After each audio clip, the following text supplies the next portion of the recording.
Hello everyone. Today we have a very dear friend of mine, Anumeha Mishra, taking your session. Anumeha is my batchmate as well as a very good dear friend of mine. She was among the topper in law school and she has done her masters from Lucknow University. She's pursuing her doctorate from ILI and she is currently assistant professor at Campus Law Center, Delhi. She has previously taught in at uh, Amity, if I'm not mistaken, Amity Yes. University. She is, apart from being a brilliant academician, she's a brilliant singer. I had to add that. And I will, over to you, Anumeha. Let's begin Yeah. this. Yeah. Thank you. Okay. So today we are discussing a topic that is something that I found extremely interesting, especially if we analyze constitution from a feminist point of view. Now, before we commence and we delve into the two questions that were a part of this initial reading circle, I would like to discuss with you and explore the meaning of constitution and what actually lies at the core of this concept called constitution that has become so intrinsic to modern polity. Now, according to me, there are two central features of a constitution. And when I say constitution, I don't imply constitution as a text. Rather, what I imply is that constitution as an idea. Now, what would possibly be these two central features of the constitution? Now, the first important feature of a constitution is that constitution acts as a limitation on the power. Now, the manner in which I describe power is many people will say that constitution is a limitation on arbitrary exercise of power. No, constitution is a limitation on power itself, not on misuse of power, not on arbitrary exercise of power, but power plain and simple. And the power is not the power of the state. Rather, what I feel is that it's very naive to argue that constitution limits the power only of the state, because in a manner this would be based on an assumption that the power of the sovereign is the only form of power worthy of a consideration. But this is something that Foucault, in his writings, has explored and has said that power is very cunning because it can change in response to our efforts to free ourselves from its grip. So power can manifest in several forms, and it is not necessary that the power that we are talking about is the power only of the state. Now, why does this explanation on the fact that power is not not the sovereign power becomes important? Because it is very much a part of how we understand part 3 of the constitution. uh, so if we start from the very first article of part 3, that is article 12 of the constitution, the entire edifice of part 3, which can be found in article 12 of the constitution, is premised on this public private dichotomy.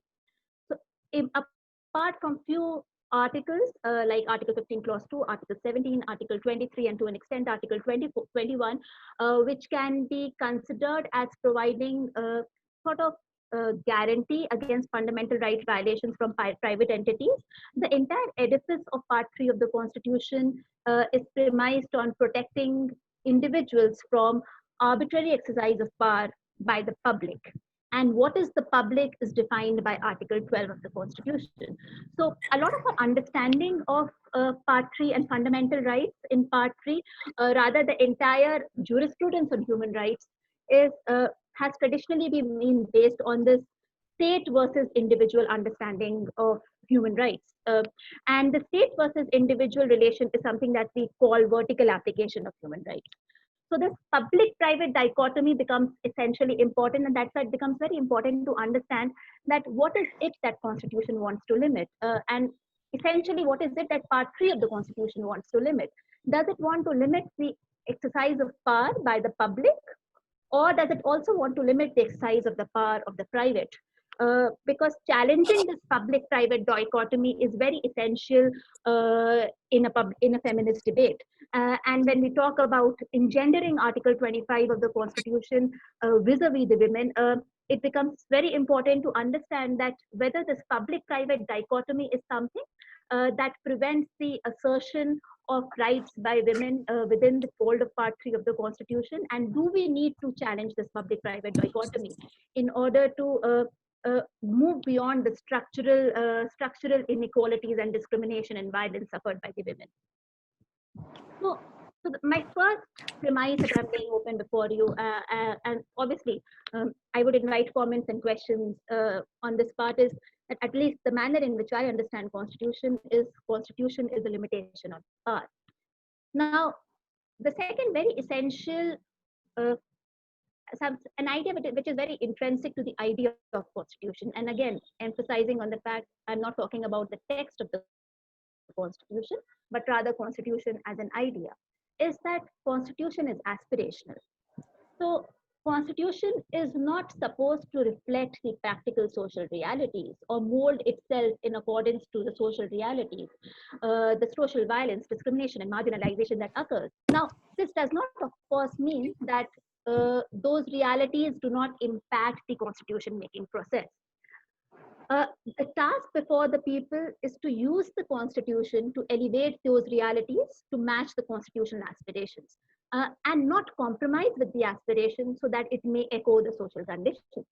So in that aspect, constitution is charged with resisting the culture of domination and of ensuring that the aspirations of the marginalized, the dominated, are translated into tangible reality.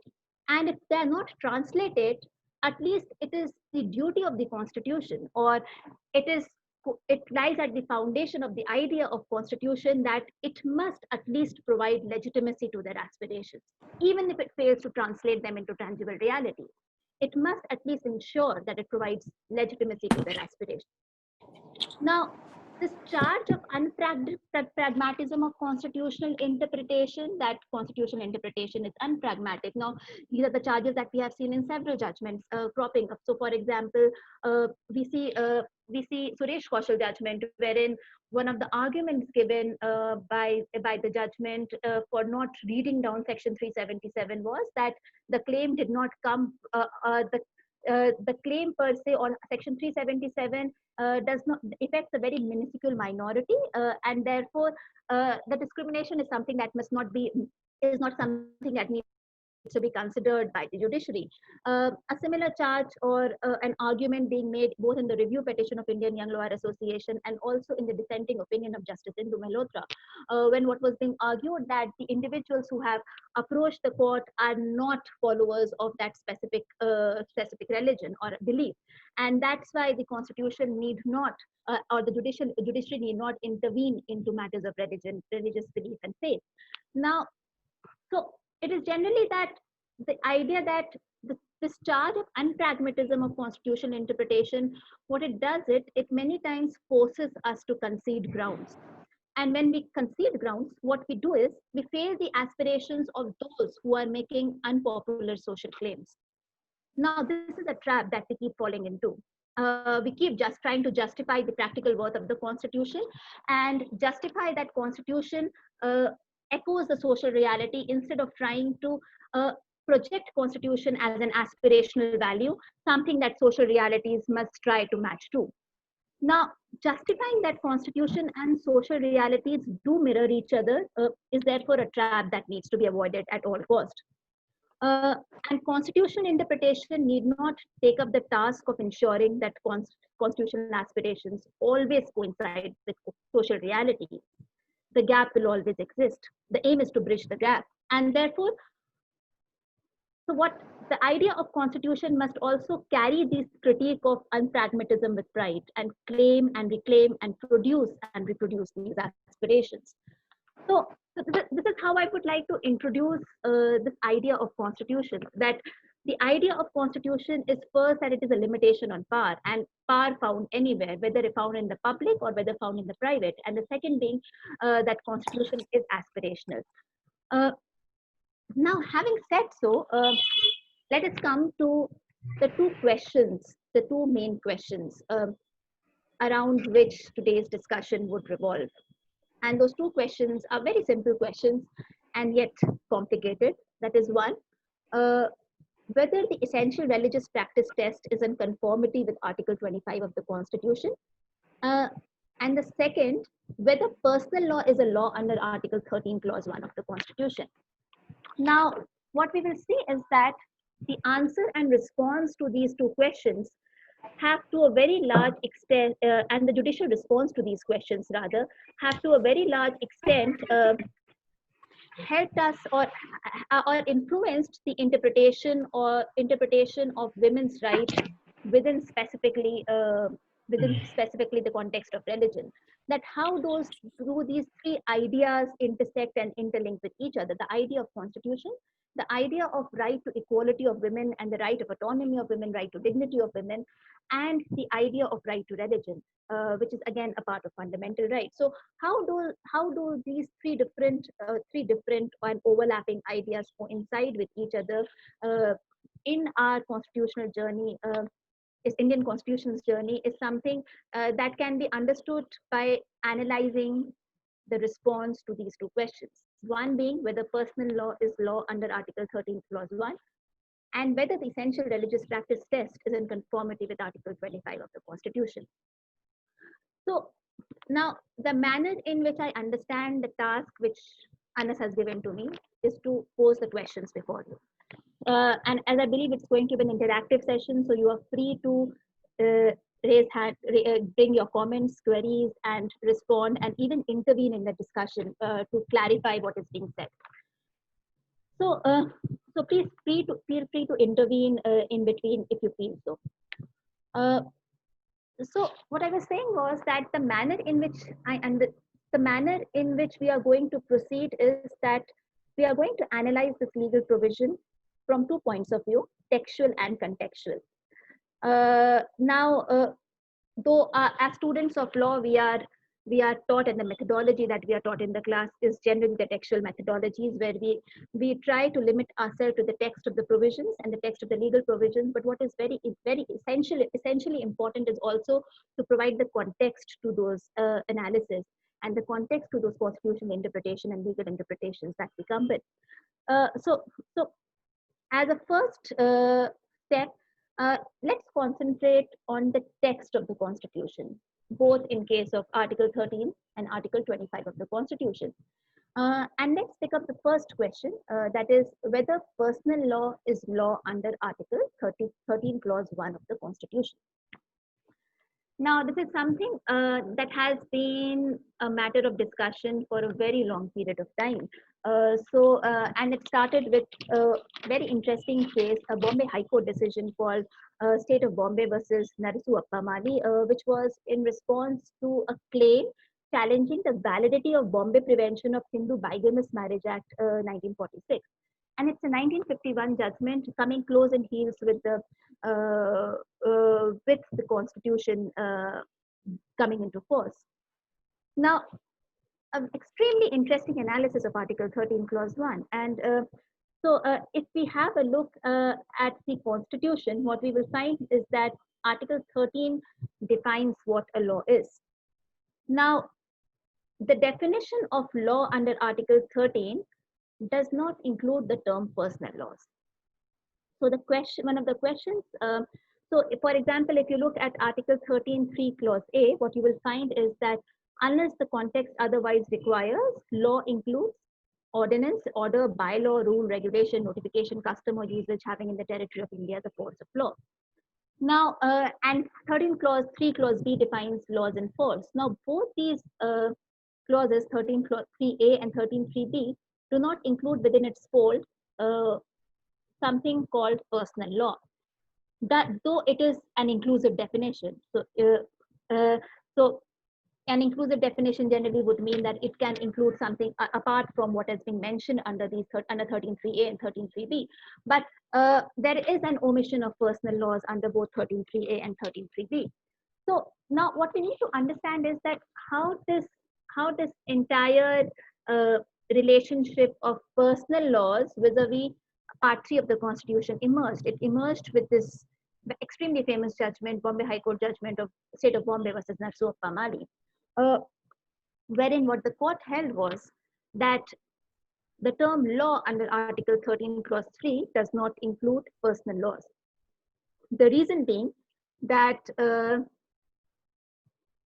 if the Constituent Assembly would have wanted to include the term personal law, it would have done it expressly. The omission or the absence of personal law from Article 13 clause 3 itself implies that the intention of the Constituent Assembly was not to make personal law a subject matter of Part 3 of the Constitution. And because it was not a subject matter of Part 3 of the Constitution, therefore, what happens is that you cannot challenge it. You cannot challenge those personal laws for violating Part 3 of the Constitution. So, because Article 12 and Article 13 are like gatekeepers to Part 3 of the Constitution, wherein Article in order to prove that there is a violation of fundamental right, you either have to prove that the violating entity is a state, or you have to prove that the laws in questions are laws that the laws in questions are laws within the fold of Article 13 of the Constitution. Now, by excluding personal laws from Article 13 of the Constitution, what the judiciary did in Narsu Mali was that it removed a very big chunk of laws which were applied from being challenged on the ground of violating Article 13. And this is something which has been reiterated and reinforced time and again right until 2020. Now, the biggest example of how the judiciary has reinforced and kept out personal laws from the ambit of Article 13 can be seen in Shayara Bano judgment, and Shayara Bano judgment is an extremely interesting judgment, which every law student must read, because while there is a concurrence on the decision, the ratio, there is no concurrence on the ratio which has been invoked to arrive at the decision. So you find the minority opinion delivered by Justice Keher focusing excessively on the idea that personal laws is not a law under Article 13 of the Constitution, and because personal law is not a law under Article 13 of the Constitution, they cannot be challenged for violating fundamental rights. Similarly, you find other majority opinions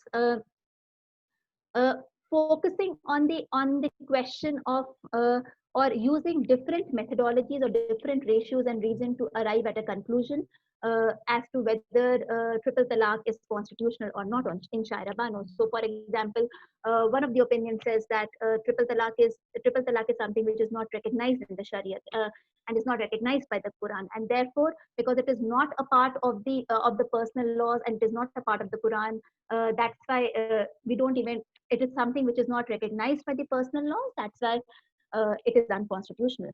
But none of the judgments, nowhere did they delve into the question of whether personal laws are laws under Article 13. And that's why many times Shayara Bano is considered to be a missed opportunity. A missed opportunity because just by arguing and saying that personal laws are laws under Article 13, a lot of the issues that arise with regard to applicability of Part 3 of the Constitution to personal laws and right to religion, because personal laws are intrinsically linked with right to religion, could have been resolved, and this would have given an avenue to the movement of women to challenge the structural violence and discrimination that is perpetuated in the name of religion against women. They could have used this avenue to challenge the secondary position that is accorded in almost all the religions across the world to women. So this golden opportunity was lost in Shayara Bano judgment. Now, the only ray of hope, a very silver lining, which we can see, is in Justice Nariman's opinion. So Justice Nariman's opinion did not use it as a ratio to come to the conclusion that triple talaq is unconstitutional. However, what Justice Nariman definitely did was that Justice Nariman led open this question that we need to revisit perhaps this idea that personal law is not a law under Article 13 of the Constitution. But if you have gone through Shayara Bano judgment, which I'm sure all of you must have gone through, you would realize that Justice Nariman rather said that Shariat Application Act is a codification, and because it is a codification, it is a state action. And every state action is subject to the applicability of Part 3 of the Constitution, and that is how he made Shariat Application Act amenable to a challenge premised on Article 14 of the Constitution. So, but even then, he didn't take the route of arguing that personal laws are laws under Article 13 of the Constitution. Rather, he took the legislative route, arguing that because a Shariat Application Act is a piece of legislation which has codified the law, and this act of codification is a state action. Therefore, it is amenable to Part 3 of the Constitution. However, there is a small paragraph in Shayara Bano judgment wherein this question at least is laid open, that perhaps there is a need to revisit this ghost of Narsu, and that is how Justice Chandrachud calls it in Indian Young Lawyer Association case, that we need to revisit this ghost of Narsu and maybe in some future decision argue and understand whether personal laws can be law under Part 3 of the Constitution. Now, what is the benefit, at least how can this small change in the interpretation of understanding personal laws as laws under Article 13 of the Constitution change this entire dimension of women's right, especially vis-a-vis religion? Now, this can happen because then almost all personal laws would be subject and can be questioned for violating Part 3 of the Constitution. And this is very much, and this understanding is very much in sync with the manner in which Article 25 is also drafted.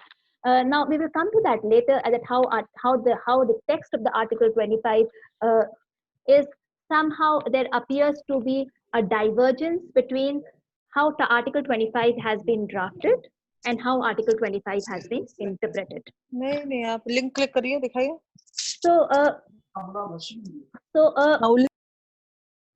So what we find is that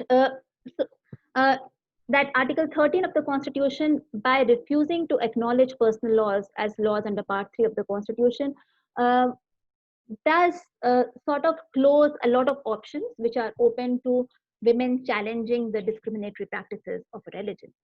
Now, having said so, and having at least sort of covered the text of Article 13, let's come to the text of Article 25 of the Constitution.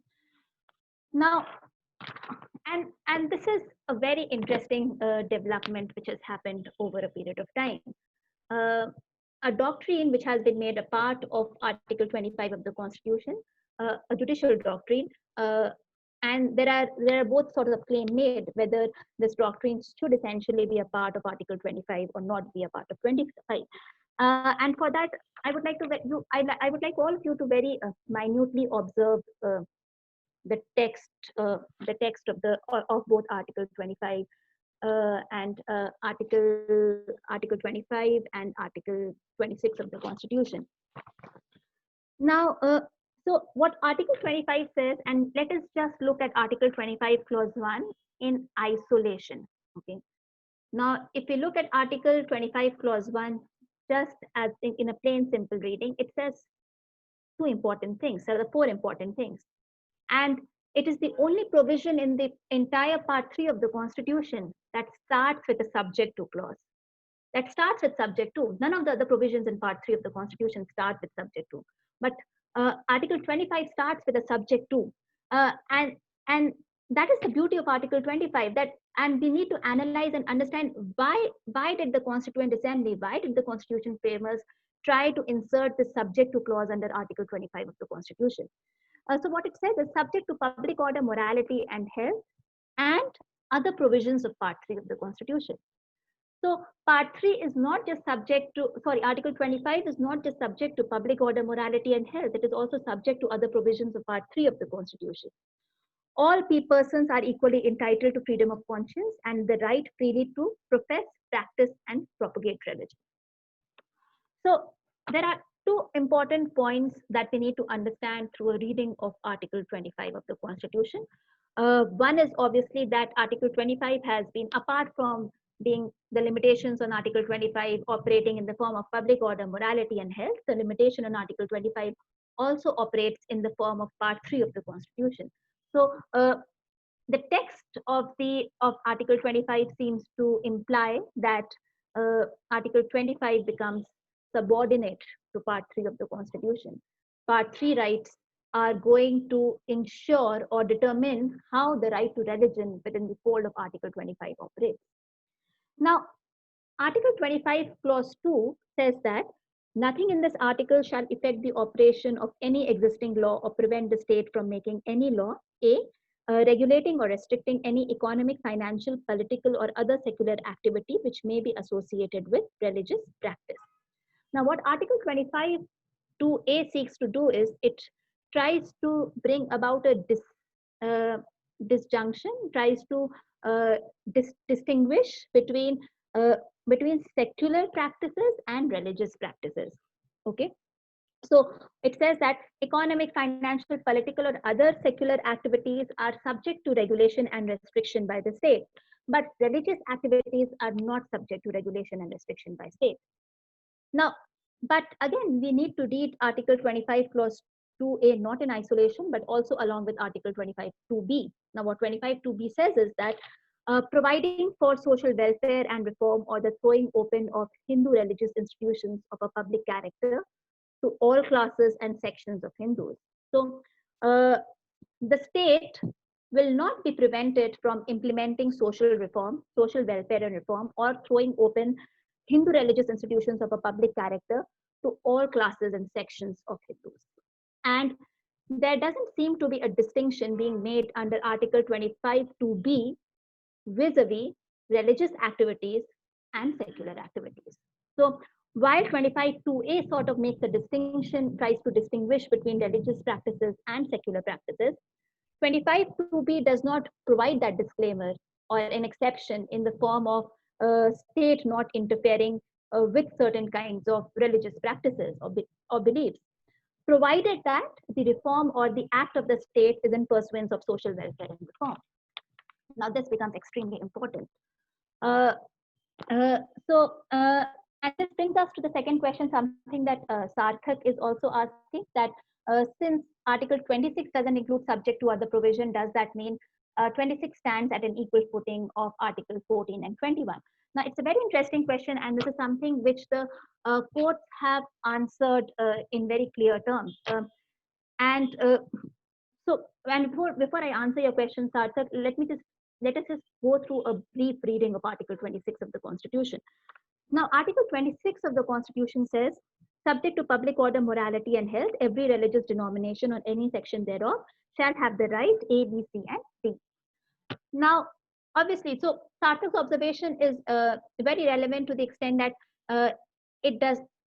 those like Article 26 said subject to public order, morality, and health, it does not mention subject to other provisions of Part 3 of the Constitution. So the text of Article 26, unlike the text of Article 25, seems to say that while Article 25 is subject to Part 3 of the Constitution, Article 26 is not subject to Part 3 of the Constitution. Okay. Now, this is the textual reading of both Article 25 and Article 26 of the Constitution. Now, let us go further and understand that how Article 25 and 26 have been understood by the judiciary. Now, and let's start with Article 25, Clause 1 and 25, Clause 2. Now, 25, Clause 1 and 25, Clause 2, in the Shirur Mutt case, okay, a very interesting doctrine was brought into picture, and that doctrine being the doctrine of essential religious practice. Now, what this essential religious practice does is that what it seeks to argue, and the manner in which essential religious practice text has unfolded over years is that what it seeks to argue is that while all other practices, okay, now before we enter into this question, just a clarification with regard to how the courts have understood religious practices. Now, there is no per se a difference. Religious beliefs and religious beliefs are often manifested in the form of practices. So I don't think it would be proper to argue that religious practice and beliefs can be segregated, because many times it is the practices which are manifested, the beliefs are manifested in the form of practices.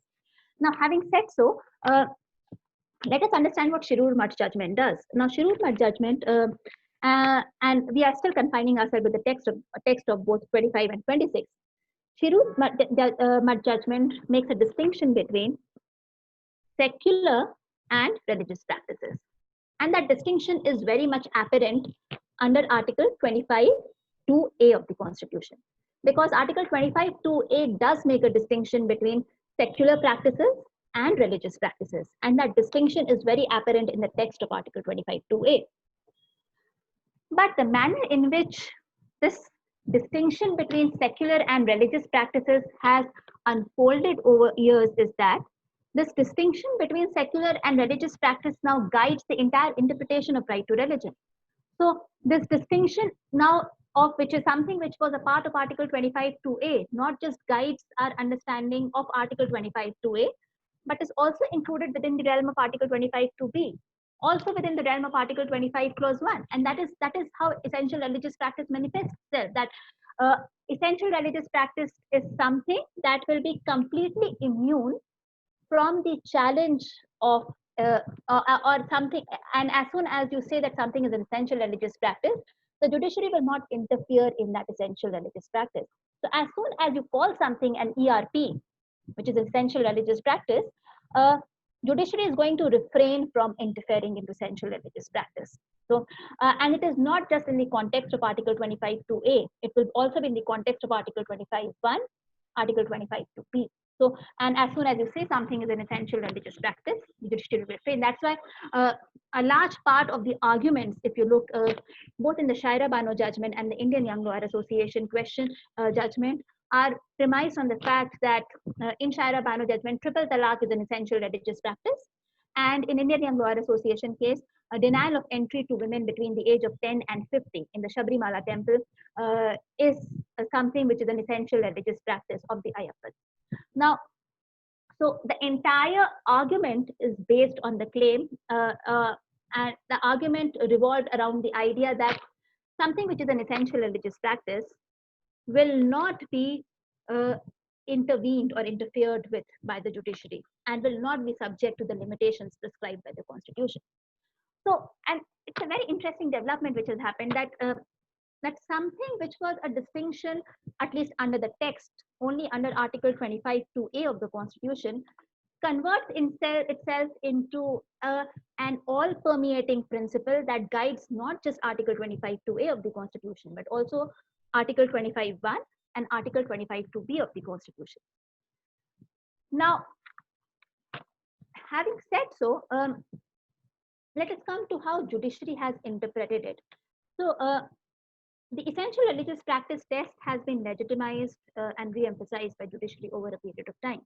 But I would like to briefly deviate from our discussion and perhaps answer Sarthak's question, because that will also be relevant in the course of our discussion. Sarthak's question being that does the absence of other provisions of Part 3 of the Constitution under Article 26 imply that it is not subject to other Part 3 of the Constitution? Now, the manner in which we understand Part 3 of the Constitution, and this is how the interpretation has successively evolved and emerged, is that we don't look at any provision of the Constitution in isolation. There was a time when we did look at Part 3 provisions in isolation in A.K. Gopalan judgment. But post-emergency, rather during the period and just the pre-period and post-emergency period, we saw a lot of shift in the manner in which Part 3 of the Constitution started being interpreted. So instead of looking at Part 3 and each provision of the Constitution as an isolated island or a watertight compartment, what we started and we started understanding Part 3 of the Constitution as a fluid Part 3, wherein each and every provision guides the interpretation of the other provision. And now this is very, very relevant in the context of how the entire Article 14 debate has emerged and how this entire jurisprudence of anti-discrimination law has emerged, wherein what we argue is that Article 15, 16, 17 are nothing but a reiteration of the principles of Article 14. So even if Article 14 was not there, the manner in which you even if Articles 15, 16, and 17 were not there in the Constitution, the operation of the Constitution would have been in consonance with the spirit of Article 15, 16, and 17, because Article 14 becomes an umbrella provision which guides the interpretation of 15, 16, and 17. Now, a similar interpretation has been given by the court, wherein it tries to sort of harmoniously reconcile the apparent textual conflict between Article 25 and 26 of the Constitution, and the manner in which the courts have understood or interpreted Article 25 and 26 is that both Article 25(2)(a) and Article 26(b) is regulated by Article 25(2)(b). Okay, so both Article 25(2)(a) and 26(b) is regulated by and 26 is regulated by Article 25(2)(b). Apart from that, we having said so, another argument and which is in line with this idea of harmoniously construing and this and of upholding this interlink between different constitutional provisions under Part 3 and not understanding them in isolation is that Article 25 Clause 1 is the clause that guides the interpretation of right to religion in the subsequent clauses. So the umbrella provision being Article 25 Clause 1, wherein the core of right to religion is to be found under Article 25 Clause 1. And the subsequent provisions have to be understood and interpreted in the context of Article 25 Clause 1, not in isolation with Article 25 Clause 1. So what can be argued? Obviously, we can argue otherwise as well, and this is the beauty of law, that there are several interpretations possible, and that's why law is not determinate. There is a sort of indeterminacy to law, and it is this indeterminacy which can be used as a source of emancipation by the marginalized community. So, but what you can argue, and there is always a scope for arguing that Article 25 Clause 1 would guide the interpretation of both Article 25 Clause 2 as well as Article 26 of the Constitution. So now, and this becomes extremely relevant in how we understand and contextualize the text of Article 25 and Article 26 vis-a-vis this test of essential religious practice. So now, as I was saying, that essential religious practice test was introduced in Shirur Mat case, and what happened subsequent to Shirur Mat case was that this distinction, which was just a distinction which was in the text a part of Article 25(2)(a), was subsequently sort of made an overarching principles which guides our entire understanding of right to religion in Article 25. A right to religion in Part 3 of the Constitution. So now, having said so, where do we locate this essential religious practice? Now, in a series of judgments that we have gone through, that have unfolded subsequent to Shirur Mat judgment, what we see is that essential religious practice test has been invoked time and again by the courts in order to sort of immunize a certain part of religion from the application and the applicability of Part 3 of the Constitution. So there are two manners in which your religious codes of conduct and religious laws and religious practices and beliefs are immunized from the applicability of Part 3 of the Constitution. One is by not treating personal law as a part of Part 3 of Article 13 of the Constitution. What you do is you immunize this entire gamut of personal laws from the applicability of Part 3 of the Constitution. And the second is by considering something which is essential to the religion to be completely immune from judicial interference, and that's why, and therefore, from the scope and applicability of Article 25 and 26 of the Article 25 of the Constitution. And that is the second way in which you immunize this sphere of right to religion. So, what started as a right which is subject to Part 3 of the Constitution sort of gets translated into a right which operates as a parallel institutional structure.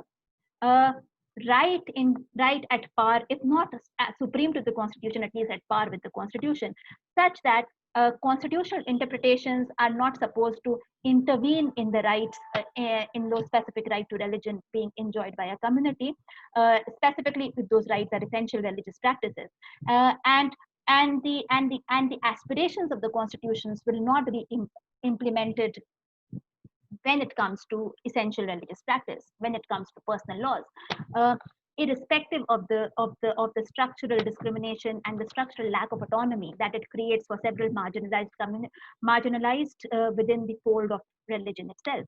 That is the problem with essential religious practice says that instead of though right to religion was made subject to Part 3 of the Constitution, what essential religious practice tries to do is that it elevates the essential religious practices of a specific religion to a status wherein even the constitutional doctrines and provisions cannot intervene. So Part 3 becomes completely inapplicable to those essential religious practice. Part 3 becomes completely inapplicable to Part 3 of the Constitution. Personal laws are something which cannot be challenged under Article 13, Clause 1 of the Constitution for violating fundamental rights. Now, so the interesting point is that almost all the decisions, including the two decisions that was the topic of our discussion, that are the topic of our discussion today, that is Shayara Bano judgment and Indian Young Lawyer Association case. Both of them rely on essential religious practice to disprove the claim of both disprove the claims that triple talaq is not a part of Muslim law, and to disprove the claim that disallowing entry to women within the age of 10 and 50 is something which is not a part of essential religious practice. And by saying that it is not a part of essential religious practice, what they have done is they have themselves legitimized essential religious practice test. So despite the fact that there seems to be an inherent problem and contradiction with essential religious practice, if you try to sort of understand ERP doctrine vis-a-vis the text of the Constitution, and also vis-a-vis the context of the idea of Constitution as we discussed, the problem is that essential religious practice test has been legitimized again and again by the judiciary, both in the arguments, and also by the lawyers in the manner in which they invoke essential religious practice to lay the claim that whether the specific practice must be immunized from judicial interference or intervention by Part 3 of the Constitution. So what does essential religious practice test try to indicate when we are trying to understand the position of women that we talked about within the fold of religion? Now, and this is something that I find extremely relevant whenever it comes to any question with regard to a feminist reading of the Constitution, or rather any question with regard to feminism. And this is a quote from Simone de Beauvoir, wherein she cites and she lays her finger on the exact problem of why women's rights are unable to translate into legitimate social claims. Why women's rights are always made subservient to other forms of social claims. Why is it that the assertion of right to equality by women finds itself is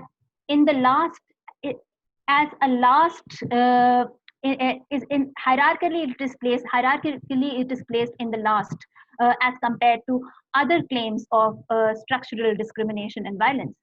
Now, what she says is extremely relevant to our discussions even today.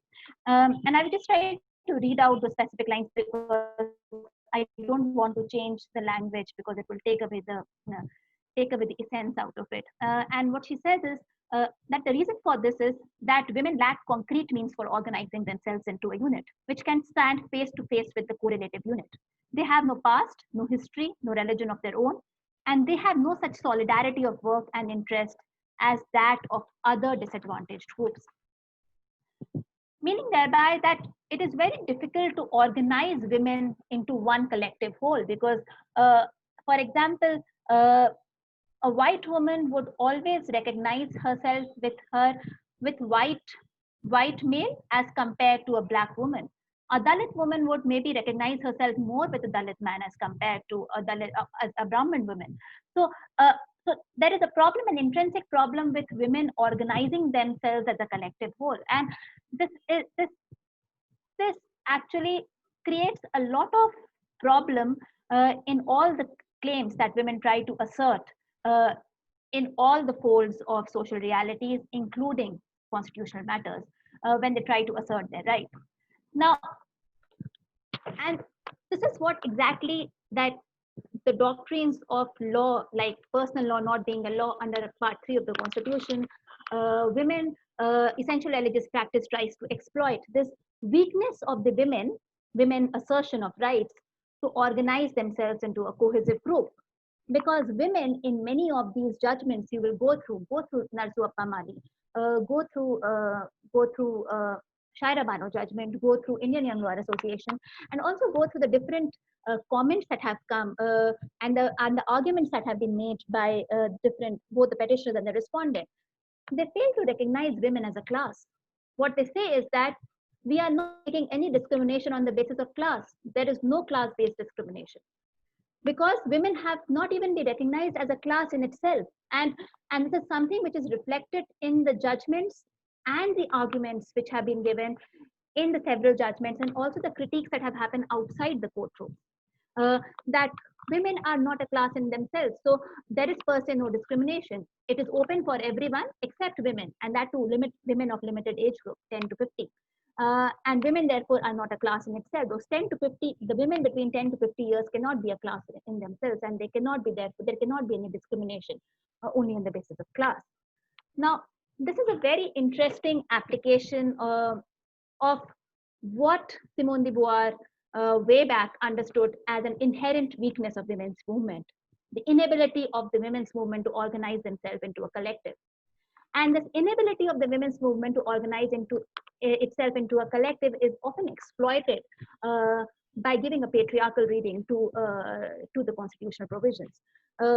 And it is this inherent weakness which according to me gets also reflected in how we understand our personal laws within Article 13 of the Constitution, and how we understand essential religious practice test. Okay, I think there are a lot of questions, so maybe I would like to pick up few questions in between so that it does not just become a sort of monologue. Just give me 1 second. Okay, there is a question. If there is a clash between personal law and law of the land, what has to be done? As what I can understand from Shayara Bano case, it was not just a matter of personal law, but women's right. Yes, so this is a question by Aditya Raj. Aditya, that is the inherent problem with not reading personal laws as laws as a part of Article 13 of the Constitution. There is nothing that you can do. If something is considered as personal law, Part 3 becomes completely inapplicable. If something is considered as an essential religious practice, Part 3 becomes completely inapplicable. So what we basically imply to say that if something is a personal law, irrespective of the structural of the discrimination and the violence it perpetuates against the women, that will be given legitimacy by the Constitution. The Constitution will legitimize discrimination, structural discrimination and violence against women, if that structural discrimination and violence can be proven to be a part of personal law, and it can proven to be a part of essential religious practice. So what happens therefore is that as soon as you identify something as an ERP or identify something as a personal law, there is not much you can do by way of Part 3 of the Constitution. Part 3 becomes redundant for a woman asserting her right by arguing that her personal law is discriminatory, or a practice which is an essential religious practice is discriminatory. So there is not much that can be done, and that is the inherent problem with not recognizing personal law as Part 3 of the Constitution, because then it leaves a large domain of religion, which is completely immune from the application of Part 3 of the Constitution. Now, one of the reasons which is generally advanced in order to not subject and not make personal laws a part of Part 3 and to argue in favor of essential religious practices, that if we implement Part 3 of the Constitution on on all matters of religion, including essential religious practice, we would be basically negating the right to religion, because then constitution will determine what is legitimate and what is not legitimate in a religion. Now, there is some, it is there is a logic to this argument, but the question is very simple. As constitutional adjudicators of constitutional dispute, adjudicators of constitutional right, what is the responsibility of the judiciary? The responsibility of the judiciary is not to sit as theologians, trying to interpret what right to religion is, what is a religion. The obligation that has been cast on the judiciary is very singular in nature, to apply the principles of the Constitution, not to apply the principles of religion.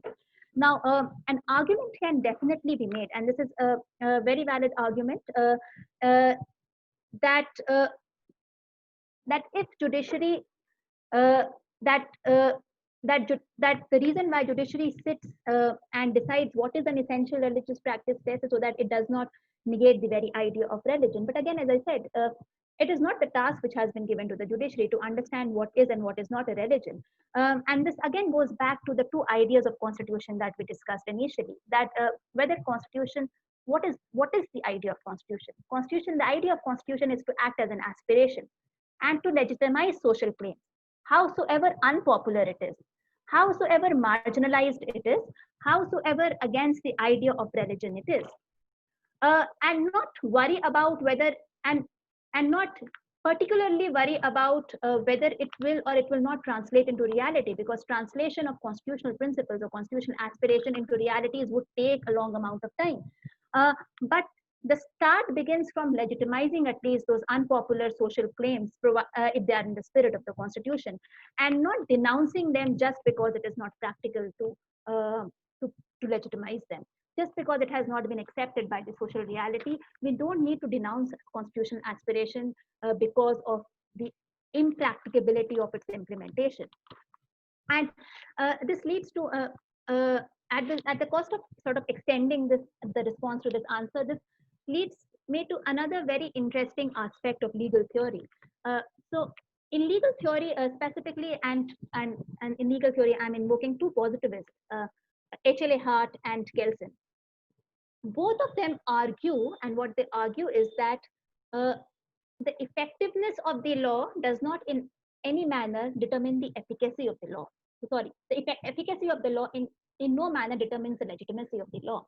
So whether the law can be translated or not, how effective it is the implementation of the law, will not lead us to challenge the legitimacy of the law. And the most easiest example that I can give to you is of Dowry Prohibition Act.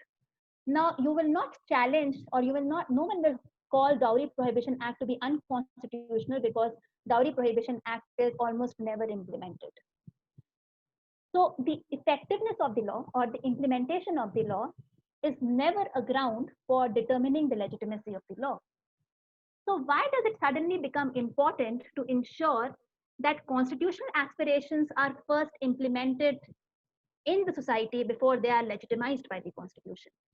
When we do not look into the effectiveness, or we do not bother to look into whether a law is being implemented or not, because if we did go into the implementation part of the law and use implementation as a premise on which you adjudicate the constitutional validity or the legitimacy or law or not, there will be no law left, because almost all the laws are implemented in a faulty manner.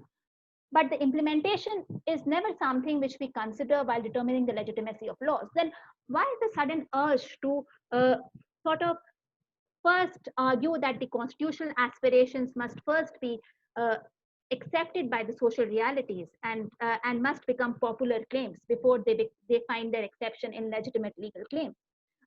Why not legitimize unpopular social claims and allow the law to take its recourse and legitimize those unpopular social claims and translate them into popular social realities?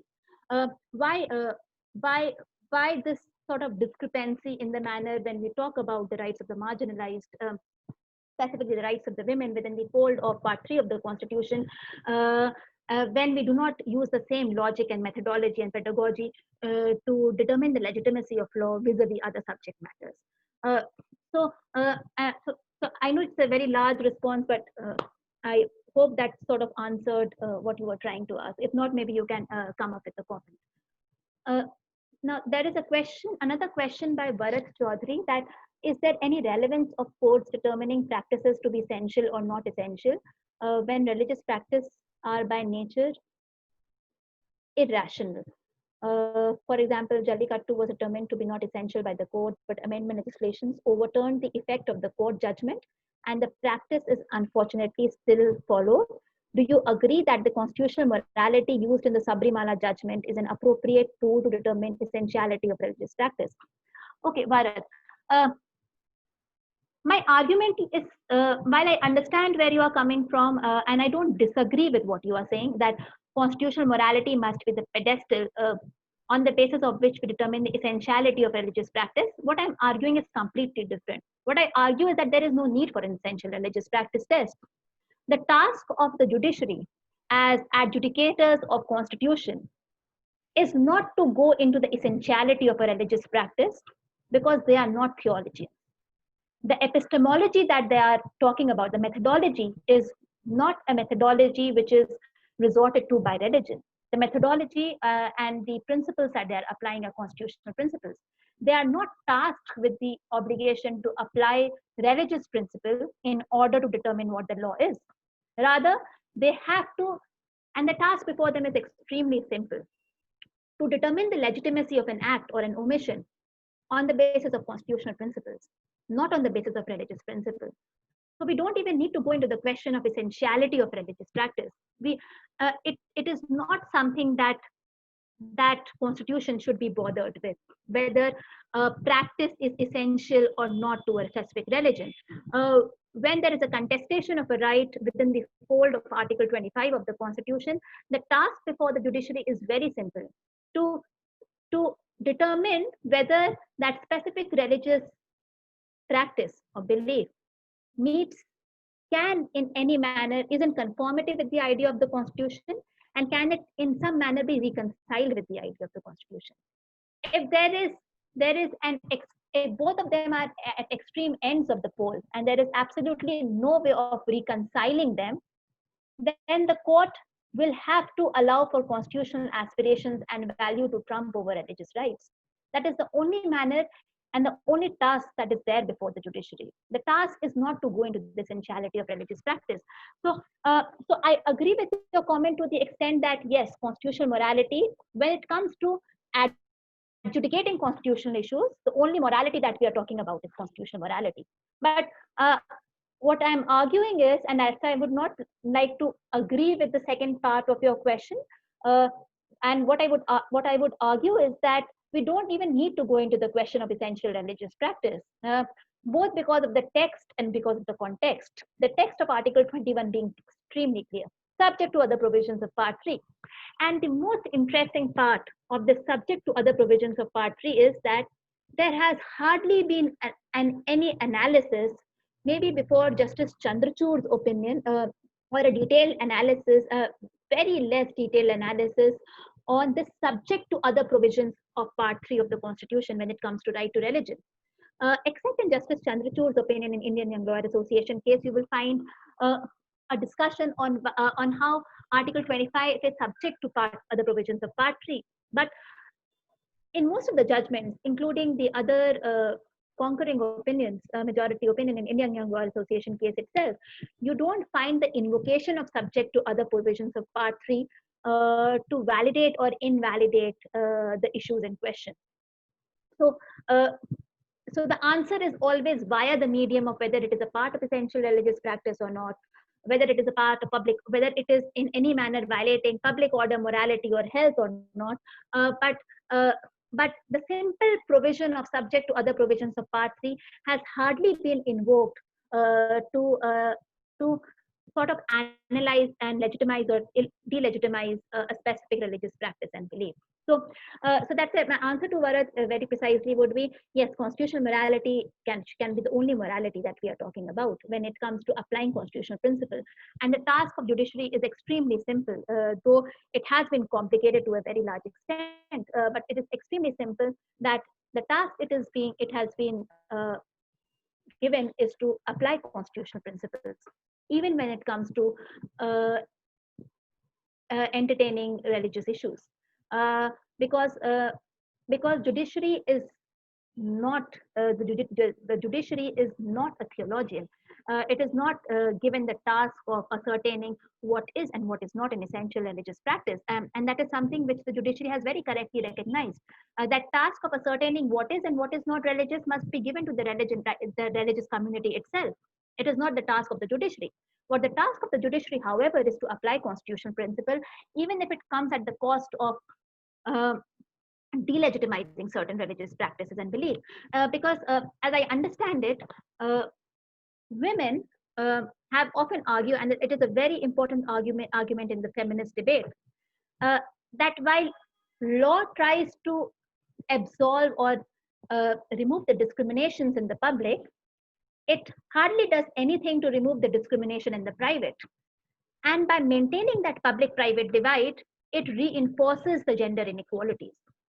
Now, for example, and there are several aspects where this gender inequality is reinforced, because law will not interfere in your private sphere, and because law does not interfere in the private sphere, uh, only in the public sphere, a lot of the discriminations begin in the private, and that is why the famous debate, the personal is the political.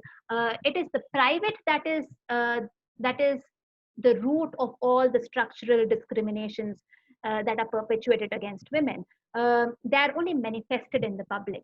So we don't need to move from the public to the private. What we need to do is we need to remove the discriminations from the private in order to ensure that the public is free from those structural discrimination. Now, what these tests reinforce and what this idea of essential religious practices reinforce, that because essential religious practice is the private sphere of a religious community, the constitution is not bothered with applying the principles of constitution in that private sphere. What it is bothered is only when those structural discriminations operate in the fold of public, not in the fold of private. So we are going to apply constitution, and the applicability of the constitution is limited to the public and will not extend into the private. And that itself is a problematic concept, at least if understood from the perspective of women's movement and the assertion of rights of the women, because as I said, most of the discrimination and the inequalities against women are perpetuated in the private and not the public. Uh, and that also sort of brings us to another important reduction and the critique of the law itself, that law is limited in scope. We should, and though this is a subject of an extensive debate and discussion, and I'm not going to go into detail, but just wanted to respond to it, that that law is not a Pandora's box. Law is not something that is a panacea of all wrongs. There is a limited scope to the law, and most of the time what you will find is law in itself perpetuates the social inequalities. But there are certain instances where we can definitely use law for the benefit of legitimizing unpopular social claims, and we should definitely use that law, that opportunity to legitimize unpopular social claims. But we also need to understand, and the entire argument and using law to help us towards emancipation must be understood and used with a disclaimer and a rider that law is limited. The role of the law is limited, and we need to find other avenues to fight such prejudices, marginalization, and discrimination, and law being just one of the tools and not being a comprehensive tool. Okay, I think there is several other questions. In light of there is a question by Anmol. Uh, in light of the Supreme Court verdict on Sabrimala, wouldn't the doctrine of non-retrogression be at loggerheads with essential religious practices? Anmol, can you explain what you mean by non-retrogression? And while you explain it, maybe I will stick upon to the next question and then come back to your question. So there is a question by Shivansh Saxena. Keeping in mind the constant tussle between some personal laws and fundamental rights, do you see uniform civil code as a solution to these inequalities? Okay, an extremely interesting question. Now, one of the major reasons why uniform civil code or the claim for uniform civil code is made is order to address gender inequalities. So most of the popular rhetoric on uniform civil code is with the viewpoint of uniform civil code being as the only solution to address gender inequalities in religious and personal laws. So, and not that it is not a logical claim being made, but the same can be addressed, and there is, and I will say that how this rhetoric in itself becomes problematic to an extent. Uh, the same solution or the same purpose can be achieved by simply reading personal laws as laws under Article 13. Why not say so? Why not, if the judiciary is not keen on taking the task of answering the question and sort of overcoming the ghost of Narasu, as Justice Chandrachud calls it in Indian Young Bar Association case, of reading personal laws under Article 13, Clause 3 of the Constitution, why not the legislature, the constituent parliament bring about a constitutional amendment inserting personal laws under Article 13, Clause 3? So the answer is very simple. Make personal laws amenable to fundamental right challenge, and almost all the personal laws become almost all forms of discrimination under Part 3 of the Constitution, or all forms of marginalization and unfreedom perpetuated by personal laws can be overcome by this very simple solution of reading personal laws as laws under Article 13 of the Constitution. And that would also take into consideration the diversity in the practices in India. Uniform Civil Code would be nothing but a means to implement majoritarian belief systems. And India is a diverse country with hundreds of belief systems. You go to Northeast, you go to South, you go to North, West, Central India. Every second village, you will find so much diversity in the religious practices and cultures that I don't think a singular law can address that. Uniform Civil Code cannot be an answer. We don't need to homogenize the diversity in India.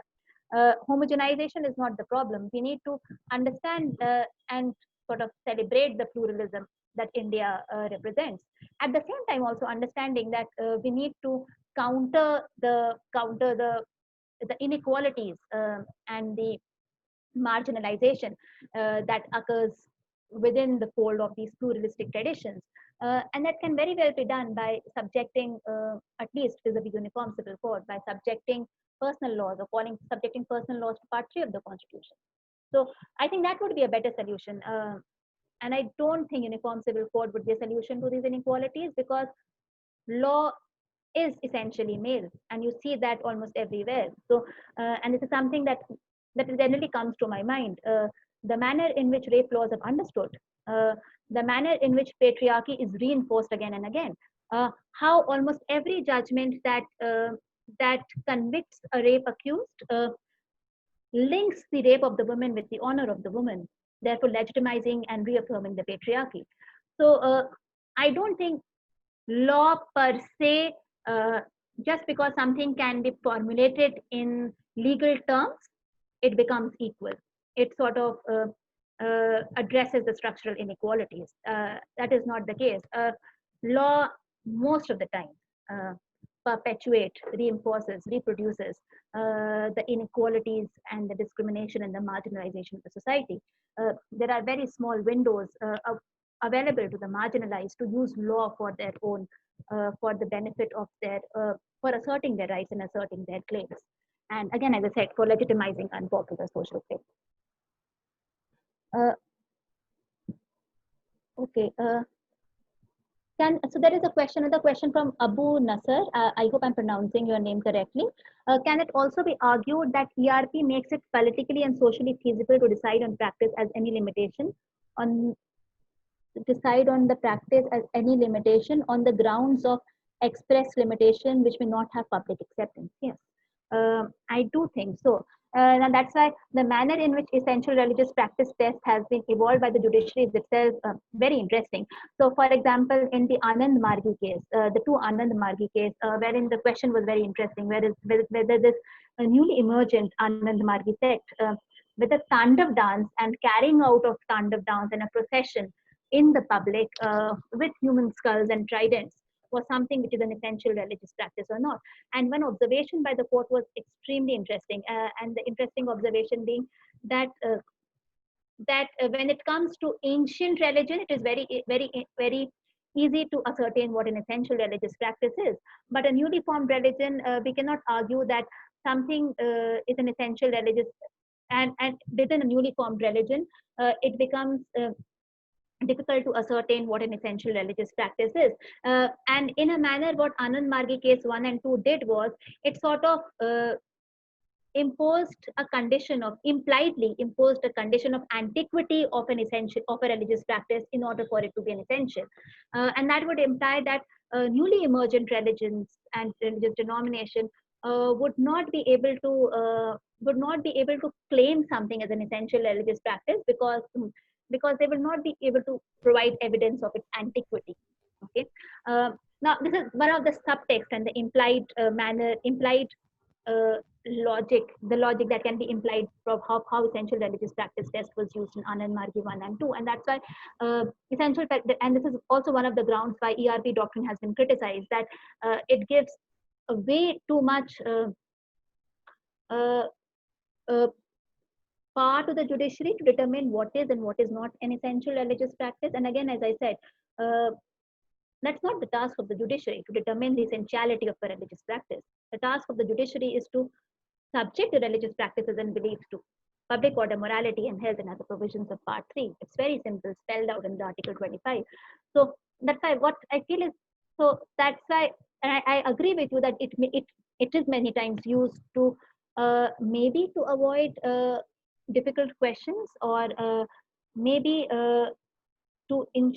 maybe to avoid difficult questions or political questions, and it is sometimes also used to sort of immunize certain practices of a religion from most, or rather always used to immunize practices of a religion from the application of Part 3 of the Constitution.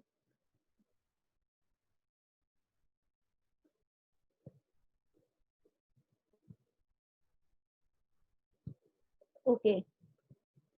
So there is another question, I think, in purview of Article 25, Clause 2, would it be fine to argue that religious institutions should be made open for beggars to sleep at night during winter?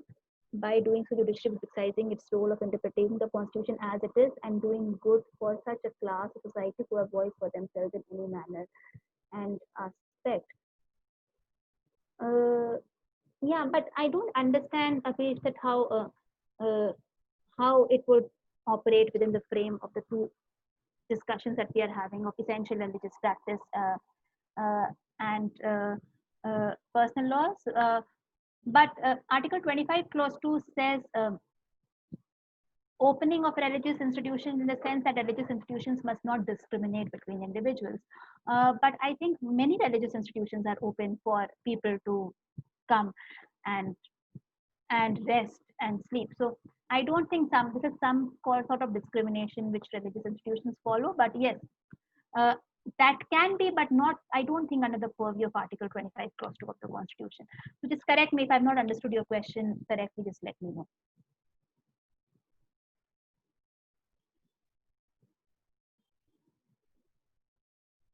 Okay.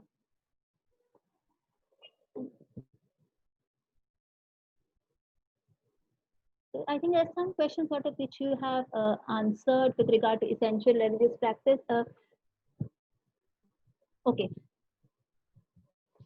Okay, this is the question, I think, Anmol. Okay, you are referring to the non-retrogression. So there was a question which was asked whether non-retrogression and ERP are in conflict with each other, which Anmol was asking. So what she's clarifying is the doctrine that was used in Napte's verdict, where they said that social rights require the society and state at large to take step only in progression of a civil and political rights, and not in retrogression.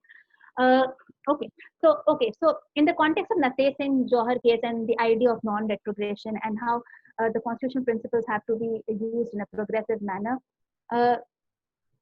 yes, I agree with you that essential religious practice in sort of impedes the progressive march of the Constitution, and it impedes the materializing of constitutional aspirations, which are which are supposed to be progressive in nature. And by immunizing a certain sphere completely from the applicability of Part 3 of the Constitution, it does somehow contradict with the progression of a constitutional principle. So yes, I think I agree with you in that regard.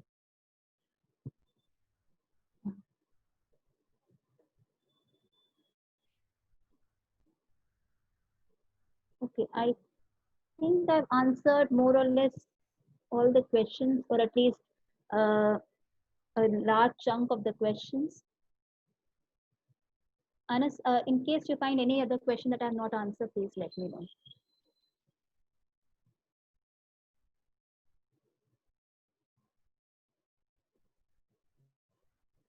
Yeah.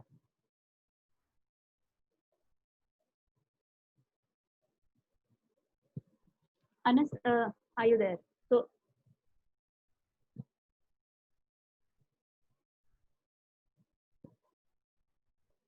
okay. I think I've answered almost all the questions. In case there are any other questions, do let me know. So I would like to conclude merely by, okay, there is one question. Okay, there is a question that triple talaq, and this is by Achal Gupta, triple talaq is also religious practices and other practices and personal laws are also religious in nature.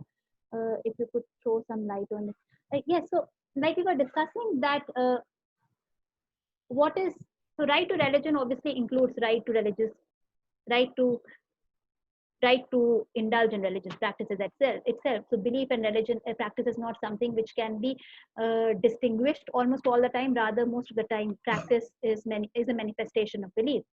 Now, what the courts have done is that firstly they have held that personal laws are not laws under Article 13 of the Constitution, and by holding so, what they argue is that they are not amenable to Part 3 of the Constitution. And secondly, what they do is that what has been introduced as a doctrine under Article 25 is the doctrine of essential religious practice test, wherein essential religious practice of a specific religion immunizes those practices from the applicability of Part 3 of the Constitution.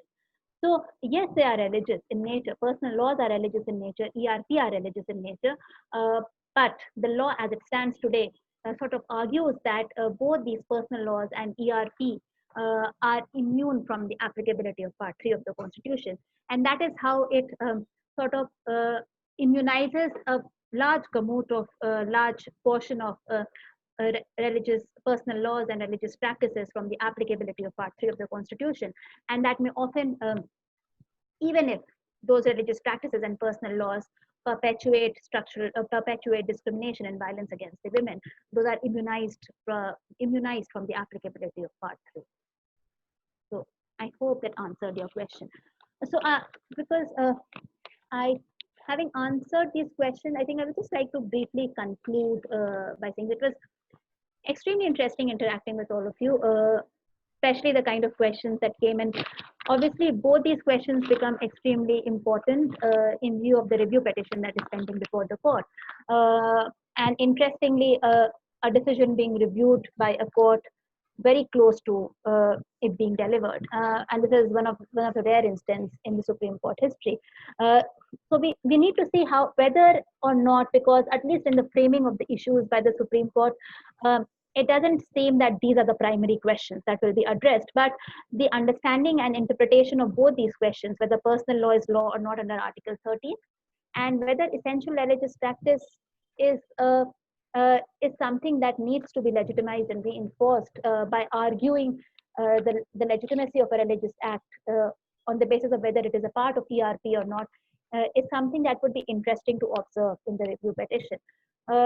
So maybe the small window that was opened with respect to at least reviewing the Narsu Appamali case may be revisited in the review petition, but there doesn't appear to be much of a chance. However, we do not know, but at least in the manner in which Indian Young Lawyer Association case has at least discussed ERP doctrine and the manner in which the issues have been framed in vis-a-vis review petition, there doesn't appear to be a possibility of debunking essential religious practice test. But however, that critique still stays that there is a problem, inherent problem with how essential religious practice has evolved over a period of time, and how sort of it stops the march of engendering part 3 of the Constitution, specifically vis-a-vis Article 25 of the Constitution. Thank you. I think. Thank you, Anumeha. This was very enriching. I don't think there could have been a better discussion than this on this, Thank and you, it's a very Anumeha. sensitive topic, and it's very difficult for me to be serious around you.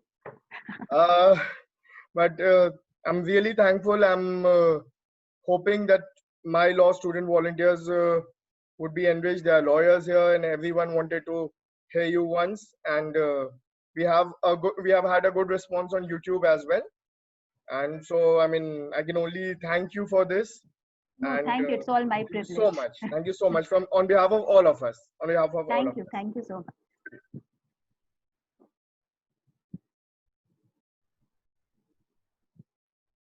Thank you, everyone, for joining.